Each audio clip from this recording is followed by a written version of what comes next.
I don't take offense with the internet. It doesn't matter. Like, I know the truth of myself, and I know the truth of my heart, and I know I'm a good person.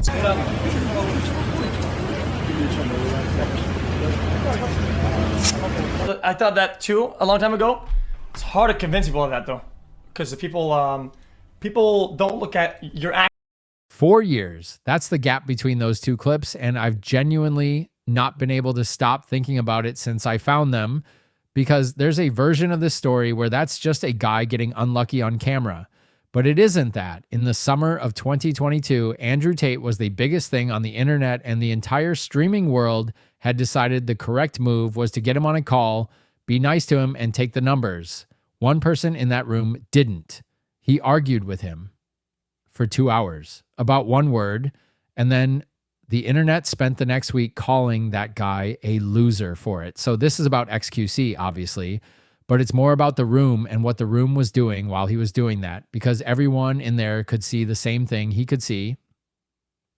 They just had a lot of reasons not to say it. And I do want to get one thing out of the way early, because it's going to be in the comments regardless. This is not a video about a man who predicted anything. He didn't have a source. He didn't have inside information. He wasn't sat there in 2022 going, that man will be arrested by U.S. Marshals outside a boxing event in Miami in 4 years. Nobody had that. What he had was a sentence said in front of him that he thought was insane, and he said so. That's the whole thing. And it turns out the bar was that low the entire time. July 14th, 2022. Auden Ross gets a call together. xQc, Trainwreck, Los Palos, Your Rage, a few others, and Tate joins it. And for about 2 hours, they talk about his views on women. Now, most of that call sounds like this. Screen is too, your computer screen, it's too close to the camera. So that's what it's focusing on. So you're blurring it. It's a big name on a big stream doing big numbers, and nobody in there is especially interested in ruining that. And then Tate says this. There is no such thing as a soulmate, because as a man, you mold your woman. I take any woman, and she becomes my soulmate by obeying my rules. And if she doesn't obey, we break up. I feel like the way you're saying that obey, then in that sense, the way we use the word obey. That's it. That's the whole intervention. He doesn't do a speech. He doesn't moralize. He just picks the one word out of the sentence and puts it back on the table. And you can hear the room change because now somebody has to explain it. So Tate explains it. And the way he chooses to explain it is with his car. And he knows exactly how it's going to sound because he says so first. Caught up in the analogy, because I'm about to compare a woman to a car. Do not say, you're comparing women to cars. That's low IQ. It's just an analogy. If I break into it, will I park my Lambo in an area where people are going to try and steal it? No, I won't, because that is irresponsible. So the fact is, I'm trying to break into my car. Even if the locks to my car are secure, I will still decimate said individual for attempting to steal my property. That's what it's about. It's about territorialism. It's not about being... You treat and pay for them like they're Lambos that are parked at the curb. He saw it coming. He built the escape hatch into the sentence before he said it. And it didn't work because you don't get to make the comparison and then rule the comparison out of bounds. And Tate's answer to that is to agree that, yes, the comparison is his. He did say that. He'll stand on it, which I think is the part people forget about 2022 Tate. He wasn't being caught out by any of this. He was saying it on purpose, at volume, to an audience of millions, and the worst thing that happened to him for it was that one Canadian guy on the call wouldn't let it go. Okay, Tate. Okay, Tate. A great conversation. I've wasted enough of my life. No. And he leaves. 2 hours in, he decides it's not worth his evening, and he's gone. The next day, he's back on his own stream, on his own, and chat is doing what chat does, which is telling him how it went. Bro, I argue pretty good. And I don't give a fuck what people say. I do not give a fuck what people say, okay? I argued good, and I fucking stand in my ground, motherfucker, okay? And I voiced my shit, and I didn't take fucking no bullshit from anybody. I don't give a fuck who is what, okay? And later that same week, he goes further and says the thing that this whole video is really about, that the people around Tate don't say anything. They just say, yeah, they nod. And he wasn't going to do that because he wasn't going to sit there while somebody went on anti-woman rants and just let it happen, which sounds like nothing. It sounds like the absolute minimum, and it was genuinely the minimum, and he was still the only one doing it. And then the internet scored it. Andrew Tate destroys xQc. Tate humiliates xQc. xQc defeated by Andrew Tate. Andrew Tate exposed xQc for being a beta male. xQc is possessed by demons. Andrew Tate says xQc is a pussy. That last one is a real YouTube title from 2022, from a real channel with real views. And Audin's own upload of that night, Andrew Tate and Audin Ross expose xQc live on stream, did 5.8 million views. xQc's version of the same evening, which he called I Destroyed Andrew Tate, did about a sixth of that same night, same audio, 2 titles, and the internet picked one. Because that's the thing about arguing with someone like Tate in 2022. The scoring wasn't about who was correct, it was about who sounded more certain, and he has never once in his life sounded uncertain about anything. He doesn't concede points, he doesn't slow down, he doesn't do the thing where you go, fair, and think about it for a second, and if you've built your whole audience on that, then a 2-hour argument where somebody keeps dragging you back to one word doesn't read as you losing. It reads as you being pestered. Which is also why the clips came out the way they did. Nobody was clipping the substance, they were clipping the volume. And in fairness to xQc, he was fully aware of that going in because he's been on the internet his entire adult life and he knows exactly how this scores. He did it anyway, which is either admirable or stupid, depending on what you think a streamer is for. Although he did get one clean shot in, and it's aged extremely strangely. Be honest. Hey guys, yeah. do you guys see the groomer? You guys see the groomer? The top groomer, you guys see him? I think I see him, maybe. You guys see him or not? He's clowning. To be completely clear about it, he's doing a bit. Everyone's laughing. It's a room full of streamers being idiots at each other.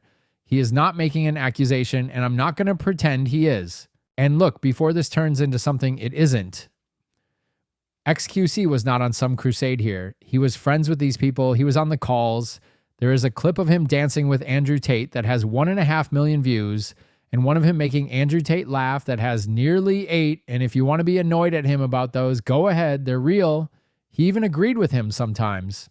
There are some things that he says, okay, about motivation and life overall that I agree with, that are good fundamentals, and some things that are really bad.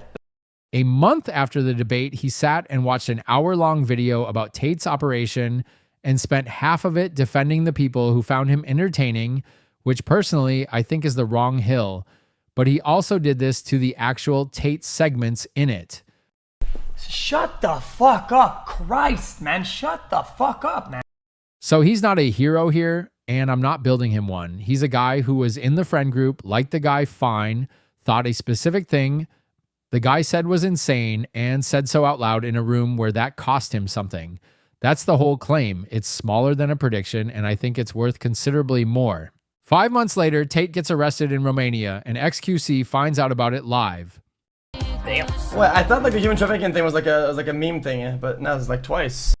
I like that clip a lot, and not because it's some big vindication moment, because it obviously isn't. It's a guy realizing in real time that a thing everyone had been saying as a joke for about 6 months was apparently just a description. And then a couple of weeks after that, Sneeko goes on stream to defend him, and xQc takes the entire defense apart in about 60 seconds. Sneeko defends Andrew Tate's passports from sex trafficking victims. Interesting. What I've seen being at their house and nothing about their character points to them threatening women. Wait, against hold on. their will. Did Tate? Wait, I think Did Tate actually say he took their passports? I don't know. Hold on. Somebody in chat. Could somebody tell me? Did Tate actually say that? He might have said in his own words that he took their passports. Yes, he did say that. Okay, so that's how they can't leave then. He actually takes the passports. And he probably lies and he says it's for tax reasons. I think you're glazing right now, bro. They could have asked for it back. They kicked out many women. God. Destiny, do you not hear about the podcast? You have selective hearing. You don't hear about how many times these women were acting up and they kicked him out because they didn't know how to obey? What you just said sounds like sex trafficking, my dude. I don't know how you don't understand that. Wait, what I've seen being at their house and nothing about their when they didn't obey? Okay, this guy's far gone. There's no point. Bro, what are you even going to argue, discuss with this guy when he says words like the word obeying? Like, what the fuck? Obeying. Again. 6 months after the first time, in a completely different argument with a completely different person, and he lands on the exact same word. And that is not him predicting anything, to be clear. Tate had already been arrested by then. It was on the news. Everyone on that stream had exactly the same information he did. The difference is what he did with it. Sneeko's entire defense in that clip is a character reference. I've been to their house. I've seen how they are. Nothing about them points to threatening women. And xQc doesn't argue with the vibe of that because you can't. He just goes back to the facts inside it. He took their passports. He said that himself out loud on a podcast. They weren't allowed to leave. They had to obey. They got removed when they didn't. That's not a hunch, and it's not a hot take. That's just refusing to let a sentence mean something softer than what it says. 3.5 years later, the Crown Prosecution Service charged both brothers with arranging or facilitating trafficking for sexual exploitation. July 18th, 2026. U.S. Marshals arrest Andrew and Tristan Tate outside the James L. Knight Center in Miami. A few hours before, Andrew is due to co-host a bare-knuckle boxing event with John Jones. The Crown Prosecution Service published the charges the next day. Andrew Tate, 39, 7 counts of rape, 3 counts of arranging or facilitating trafficking for sexual exploitation, 3 counts of assault occasioning actual bodily harm, and 19 charges relating to indecent images of a child and extreme pornography. Tristan Tate, 38, 2 counts of rape, 1 count of sexual assault, 3 counts of arranging or facilitating trafficking for sexual exploitation.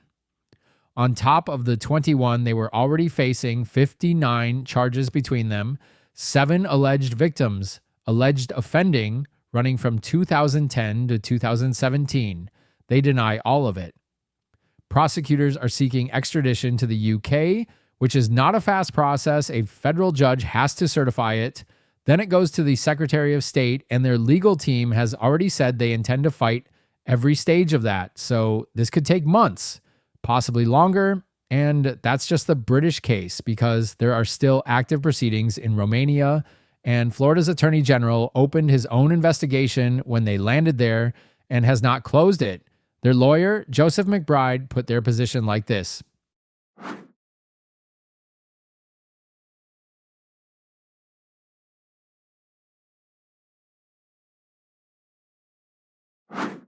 And every one of those charges is an allegation. A court decides guilt, not a YouTube video. That's how it works. And I'm not going to pretend otherwise, but the charge sheet is the charge sheet. And it is very difficult to read the words arranging or facilitating trafficking for sexual exploitation and then go back and listen to a man on a live stream in 2022 explaining that his women stay because they obey him and hear 2 different stories. And here's how xQc reacted to the biggest vindication of his career. Yeah, I know what this is about, so I don't know. That's it. That's the whole victory lap. 4 years, and he can't be bothered, which honestly tracks because he'd already told everyone what he thought about people who would bother. Back in December 2022, the first time Tate got arrested, while the entire commentary side of YouTube was mobilizing, he said this, and I'm going to be honest with you, this is a video about a man being arrested, made by a channel that makes videos about people being arrested. So I'd rather just play it and let you decide than pretend it isn't pointed at me too. So that's the question. Does arguing with someone in the room actually change anything when the clip wall decides you lost anyway? Or is xQc right that all of this, including this, is just attention with a nice hat on? Drop a comment, have a great day, and I'll see you in the next one. People will do the news review, the content review, they'll watch it, they'll make clips, they'll make videos, they'll make reviews, they'll make commentary, they'll post on YouTube, it'll be monetized, it'll all be for money and all for profit, one way or the other, right? But basically, the way to come out on top is if you look virtuous and you look nice and saying, guys, all I care is justice for the victims, guys.